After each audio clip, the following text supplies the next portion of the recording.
Jadi slot seterusnya ini kami nak berkongsi kepada anda bagaimana kita boleh bangkit semula daripada satu titik kejatuhan. Ini berkaitan dengan pelumba motosikal negara kita hari ini dan kita sangat berbesar hati menjemputnya di studio show.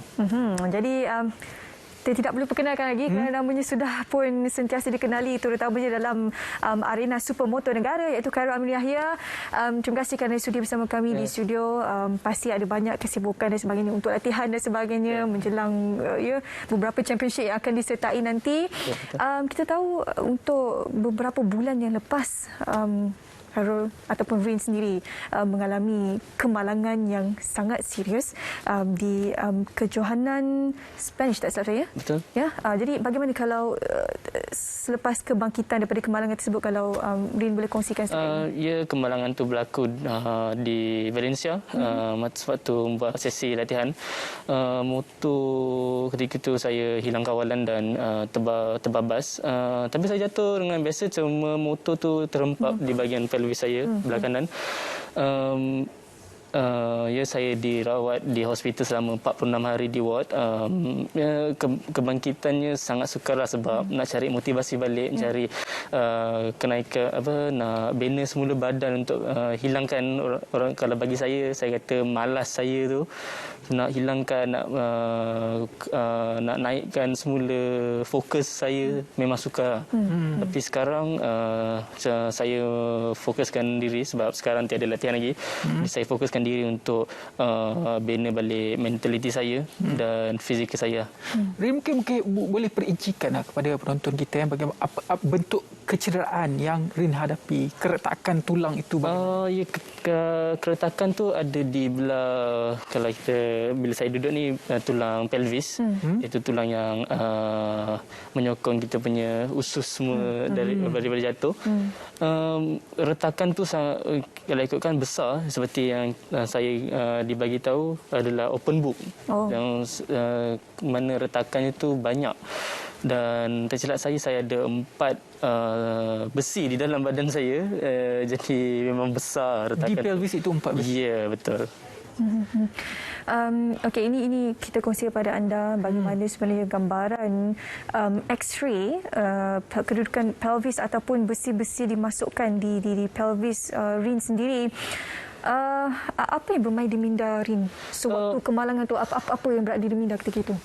Memang tiada apa yang digambarkan. Saya rasa itu je lah. Kerjaya saya berakhir. Kiranya saya tiada lagi peluang untuk hidup sebagai orang normal semula. Tapi yang begitu baik sekali, mungkin saya sangat bertuah Tuhan nak bagi saya berlumba semula. Dapat Dr. Hernandez, iaitu pakar pelvis di Sepanyol, dapat berita tentang kejatuhan kemalangan saya. Jadi beliau datang daripada utara selama 7 jam untuk datang merawat saya dan membuat pembedahan tersebut.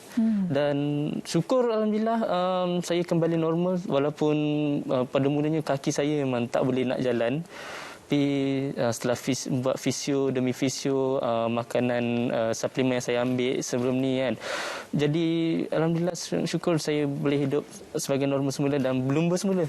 Ketika 46 hari di hospital itu, Rin seorang, ahli keluarga tidak bersama? Tiada, saya memang sendirian. Saya 46 hari itu saya cuma video call saja. Keluarga saya setiap malam, setiap petang.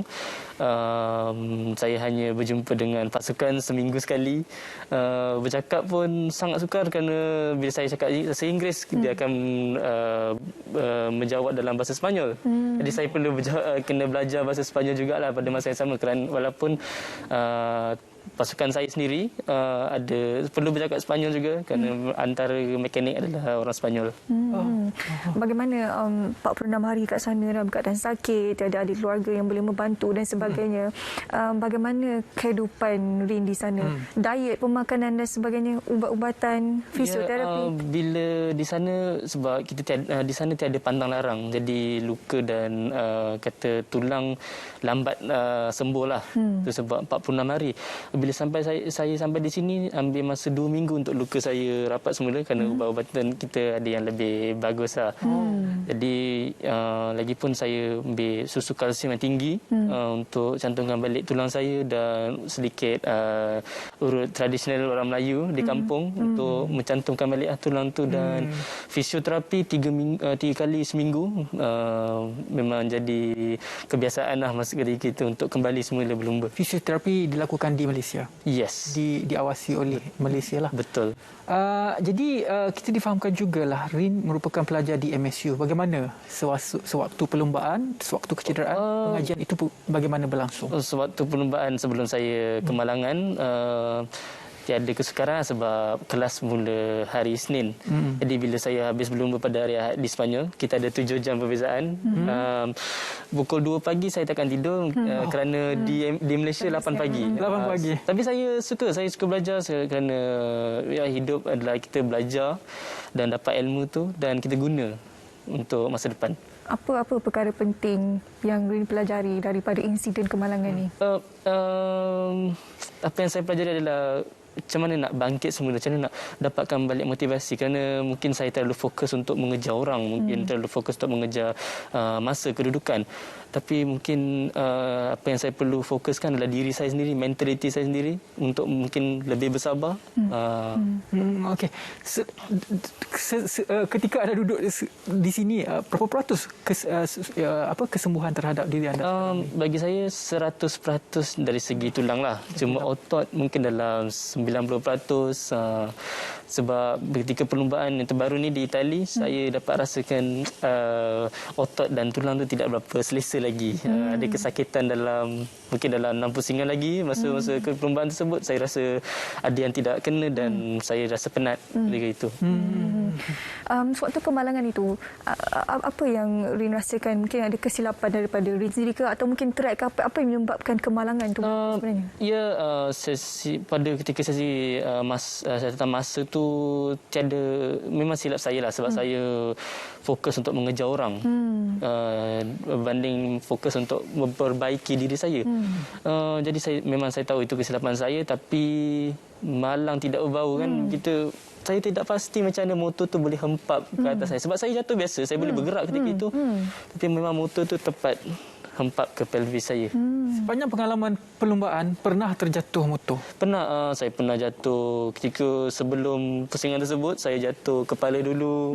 Tapi tiada apa-apa. Memang okeylah. Cuma yang kali ini paling teruk. Teknik itu dipelajari lah. Kalau terjatuh itu bagaimana? Ya, saya jatuh memang saya pegang semua badan saya. Sebab saya tahu yang itu adalah cara yang terbaik, kerana kalau saya bentangan tangan mungkin boleh patah tangan semua. Tapi memang tidak berbau lah saya. Sukan supermoto ni sukan yang lasak. Kalau tak jatuh tu kira tak masuk sukan supermoto. Kita tak dapat belajar apa-apa. Cuma ni lah, bila malang tak berbau ni, motor tu menghempap Rin sendiri kan. Apa kata coach? Apa kata ibu bapa sewaktu kemalangan ni? Ketika kemalangan, ketika pengurus pasukan saya kata ianya adalah normal. Kerana di sana ramai lagi yang lagi teruk. Ada yang juga patah pelvis juga. Dan dia kata ini adalah satu, orang kata benda yang perlu dihadapi oleh pelumba-pelumba. Dan kalau tidak hadapi sekarang, mungkin pada masa lain akan datang juga. And probably kalau waktu yang, contohnya kalau Rin tak kemalangan sekarang, nanti umur 20 ke 30, mungkin time masa untuk sembuh tu agak sukar. Sebab bila kita lagi muda, dia lagi senang untuk generate balik muscle ke protein ke apa dan sebagainya kan. Sedikit kalau mungkin saranan ke untuk mereka di luar sana yang ingin menyertai sukan-sukan seperti ini? Sekarang kita ada banyak platform. Kita ada dari platform seperti MiniGP sekarang di SIC. Kita ada platform seperti BRAP, itu terbuka untuk semua orang. Kita ada Kaprik yang paling terkenal. Ke semua platform-platform ni sekarang memang terbuka untuk semua orang masuk. Sebab saya bermula dari BRAP dan juga Kaprik. Jadi saya rasa kepada anak-anak muda kan, ataupun bayar saya sebab saya mula lambat, boleh masuk di mana-mana tempat-tempat tersebut lah. Okey, Rin, soalan terakhir, apakah perancangan dan harapan Rin untuk masa depan dalam sukan ini?